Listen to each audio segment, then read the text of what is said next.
કાલે મારે થોડાક દુકડા કાઢવા હતા તો હું બેંક માં ગયો હતો. એક કાકા ને એના વહુ ને બેટા બે જણા ગાડીમાં બેવડાવીને લઈને આપજો. બેટો મોરે ને કાકો વેસે ને વહુ વાહે ને એમ. તો મેં જોઈને મેં કીધું ખતરનાક. પછી કાકા ને હું શ્વાસ ચડતો હતો. કાકો ઉતરીને માર કને બેસી ગયા. મેં કીધું કાકા તમે નસીબ વાળા. મેં કીધું તમને ગાડીમાં તમારી ઓલાદ ફેરવી રહેજે. બાકી આજકાલના જમાનામાં કોને ઓલાદ મા બાપ ને પસંદ નહીં કરતી હે. તમે તો ઘણા નસીબ વાળા એમ. તો કાકા ને શ્વાસ ચડતો હતો. તો કાકો શ્વાસ ચડતા ચડતા મને કહે હું તંબુડો હું નસીબ વાળો. ઈ તો મારા પેન્શન ના ને પોલિસી ના પૈસા આવે એટલે મેં વાય ફરે. તારે ખબર પડજો કે આ ગાડીમાં ફેરવવાનો રાજ હું એમ.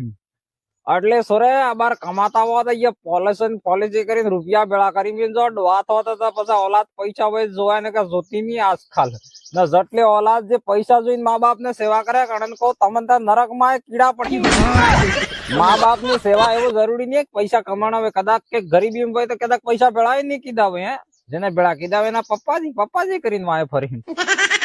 મેં તારે ખબર પડી જાવ બોલ. મારે સમૂહ લોન નો દેણો થોડોક ઉતરી જાય પૈસા ભેળા કરું.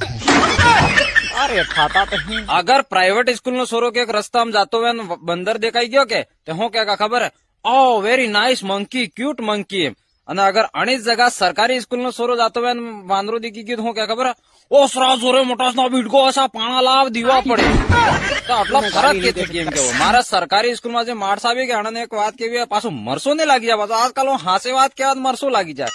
મારે એમ કેવું કે પ્રાઇવેટ સ્કૂલમાં જે છોરો ભણાવે અનંત ભટકી નાખે નોકરી નહીં મળી જાય યા પ્રાઇવેટ સ્કૂલમાં માસ્તર બનીને બેઠા તો અનંત છોરો તમારે સરકારી સ્કૂલ થી બી હોશિયાર ને તમે તો સરકારમાં પાસ થઈને તમે સરકારી નોકરી લઈને બેઠા તો તમારે છોરો તો હોશિયાર વધારે થવું જોઈએ. કેમ કેવું મારે તો પછી મારા મગજમાં નહીં આપતો હોય પછી તમે વધારે હોશિયાર હોય તમે કમેન્ટ કરીને કહી શકો ને ગલત હોય તો માફ કરજો. પણ મારા મનમાં એમ થઈ ગયું કે હર કોઈ કને આટલો પૈસો થોડો રહે કે હર સોરો પ્રાઇવેટ માં જ મેળ દે સરકારીમાં જ મેલી શકે. કેમ તો તમે એવું કરો કે એવો સોરો ભણાવો સરકારી વાળા કે પ્રાઇવેટ વાળાની વાડી ઉઠી છે. પ્રાઇવેટ સ્કૂલ બંધ થઈ છે એમ કેવા માંડી છે કે અરે યાર સરકારી વાળા વખત જાય રે એવા આપણે પ્રાઇવેટ બંધ કરો.